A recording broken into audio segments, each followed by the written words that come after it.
Akrofo me dase. Me dase dia me sere Nyankopon twedi ampon abasaka si no. Onyame tumi so ne ye nokore. Na nokore de mpa cho ha ya Attention TV. Like page na for video kuma obi sanka. Ablibi me motive bi adi. Me ba so be ka say hospitals akase wo man mu ha nyinara. So bi ko wo no wanyane ba.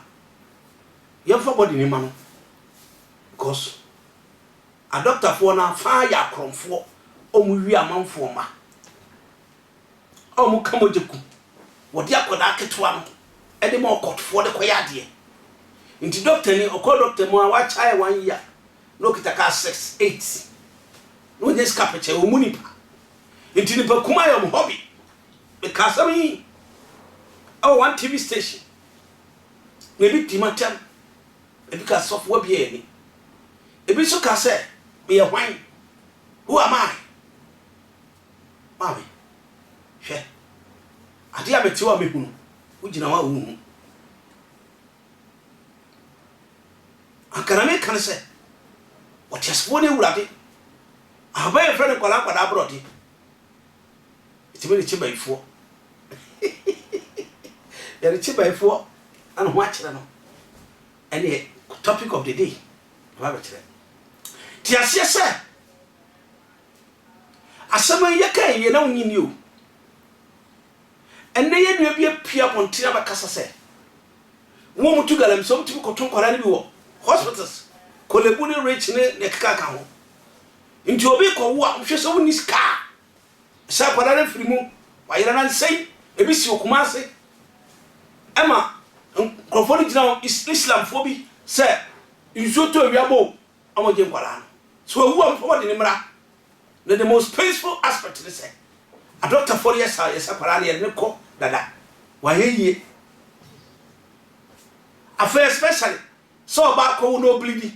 O sa kwara na ye be yi no. Omo yi a won koton. De ba Galamsey fo. Na Galamsey ni bi akasa se mo chati egu fam a e wotumi pa. O se de kwara hweda no. Ai! Me asura tena mo jare gu fam na ping.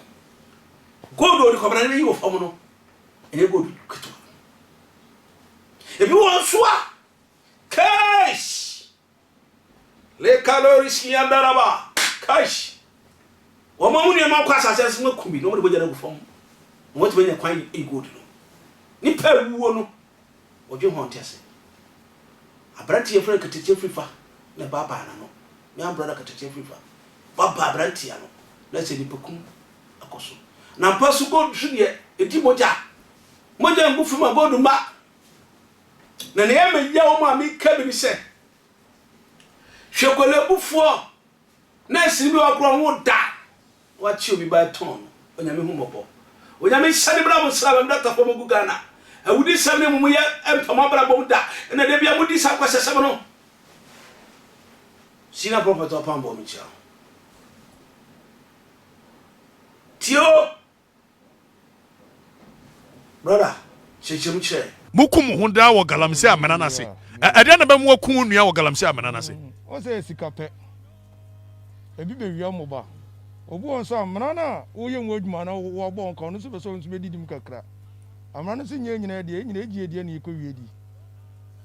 Ene be hu odwuma no. Obi nso wo wakoye moba no. Na obi nso be so oba be sisa. Obi nso be so be ye adwuma mo the same amana no mu bi.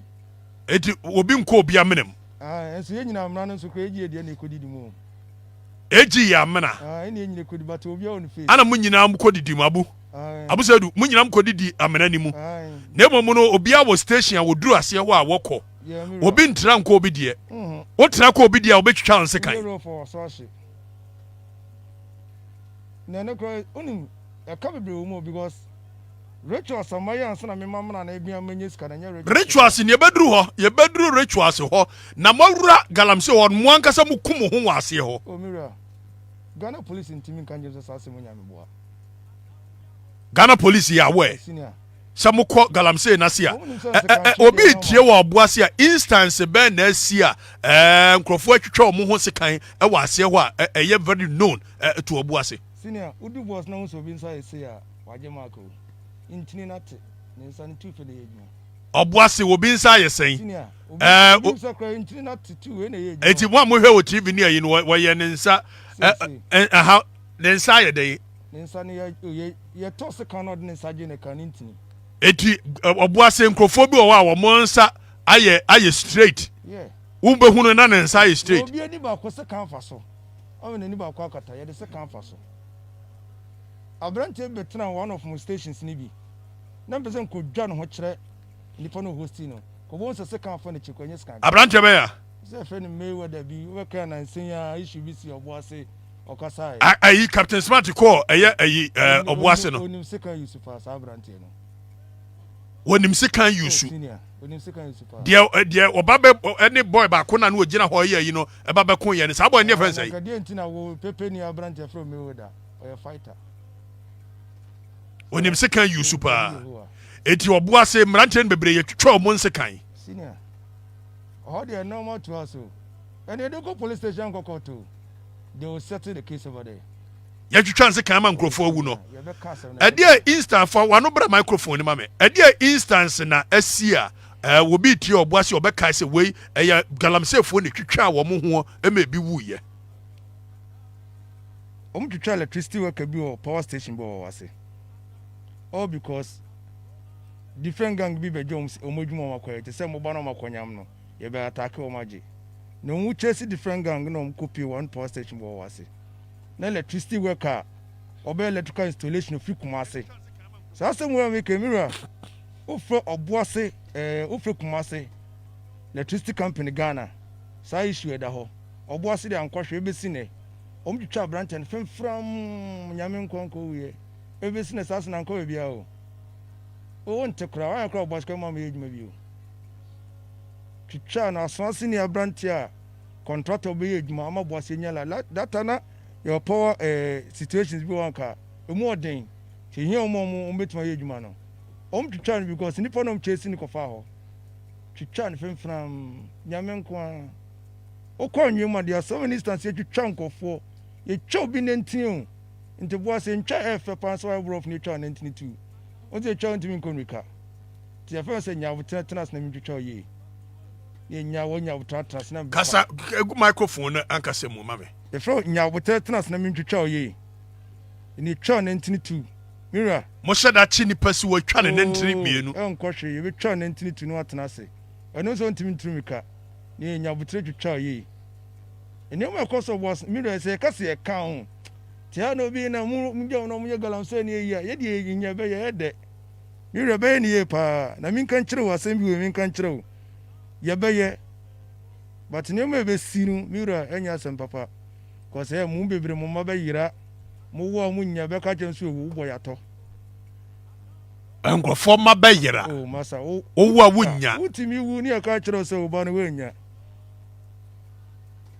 obi dia kwa every choice Galamsey ase and nobody can obi akọ hospital wakọ akọwo yes wenya obi dia kwa dai obi atodi aye nioma mira obi atodi aye nioma mi mo instance ba ko mira ma me instance ba ko obekaya enfie bi atwam kremoni ba bi ko wo konfa no che ameka so wenya am kremofo no sorry say akro mo pa akora no your friends say sueba sa story ni kokuntu ni mo ho amom ka se wenya ni kuntia na sa maami nu ni nuanim nim nioma ya koso Obuase se omo ankasa ni nuanim bi Galamsey ni bi wo moto enkola ni bi ya ritʊals nu o moto enkola free hospital hospital in Jirafita no ka tari hu di ko shanda ground nanim moto enkola no mo ye dan ranim awro hore di obabat bibi esre nyankopon so mfa nipa bɔ ne nkyɛ no uni mo moto enkora na udu underground ho na om de bɔ wɔ ho sei ye ku omona mo no se mo jansone na asase ne mben ye de akola mo no senior e bɔ underground wɔ ne ho Galamsey fo no odi Obuase na nyankora semu de obi tuo na mo munye adwuma na ento ada wati moto akola mo no yes free hospitals nurses ni bi adwuma mo di ni no nurses ne adwuma o mu die ni se moto nkola mo no se obi akɔwo yes ni wo hu ne ba ya ton na Galamsey fo na mo de ni wura asase na se makoyere oh you kun ne de why oh ye de ye ni ma na unim ma me nyusu professor we na mbo me no me no allegedly omo ton kwara mu na ye de obebo wo ni say uwu omo say uwu otofo wo na asase ne mben ɛyɛ obi wu atɔfo wo na asase no abɛn asase na bɛn sɛsɛn it is a good ni baba mo no otu ne say obi betime to go do oba bebre ontimi ntu bida utu kra unya the same place yes so nyo na obreye no obi mfon say oye adwuma na enye yi etwa say obi no ngu na scan bi a okra oye sante akwara o nsi ma brantika omanya awukasam awudisam aponefosam ahyemuma egana okuni ni onwene ho awurade hu yemopate Messiah onkae onye yiye ni ame kan se share video na comment na pia videos me for the time to kase eto ne de e man say one obi a show kase ni de obi a kire back view front view me ha what eto ye twetwe mu plate mo we sabe ye kwaja na ye ritru ngola e ma mienu nufu na ewo nhira nufu de onuma enzabe Isaiah 66 verse 11 was to suck the breath and you can get more wisdom into trinimi and the ocean so it me be antwea and was try say you get one beside you the way is that out of what I say my crowd bye bye.